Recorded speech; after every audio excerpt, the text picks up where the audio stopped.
धनवान बनने की चाहत। एक समय की बात है, केरल में रामू और दामू नाम के दो आदमी रहते थे। वे दोनों पड़ोसी थे। उनके मकान भी एक दूसरे के अगल बगल में ही थे। रामू व्यापारी था और उसका व्यापार अच्छा खासा चल रहा था। दामू मामूली आदमी था और मेहनत मजदूरी करके गुजर बसर करता था। रामू अमीर होते हुए भी कौड़ी दांत से पकड़ता था और बेहद किफायत से खर्च करता था।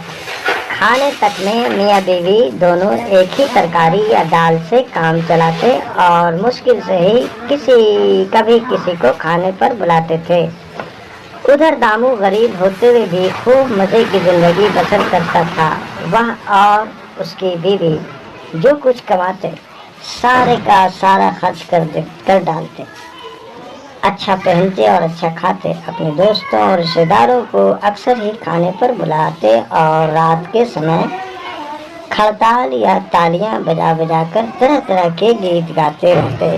रामू की बीवी का नाम शोभा था। वह अक्सर सोचती रहती कि ये दामू इस तरह ठाठ से पैसा खर्च करके इतनी बेफिक्री और आनंद से कैसे रह लेता है।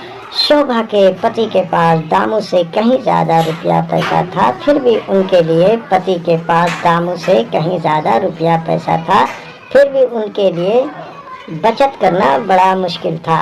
वे कई बार कुछ खरीदना चाहते थे पर नहीं खरीद पाते थे।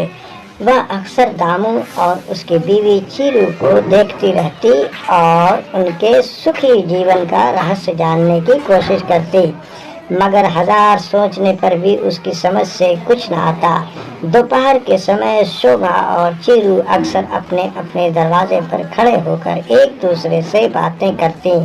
उनके मकानों के बीच एक बाड़ थी। वे बाड़ के पार से झांकते हुए देर तक बातें करती रहती थी। एक बार जब वे ऐसे ही खड़ी बातें कर रही थी तो शोभा ने अपने मन की बात कह दी।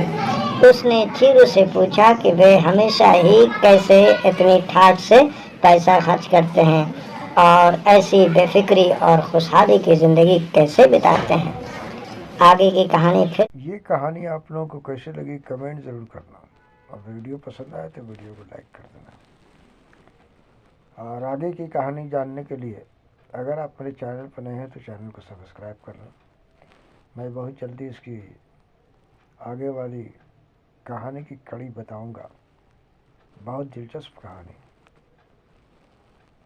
लगेगा आपको कि हाँ कोई कहानी है।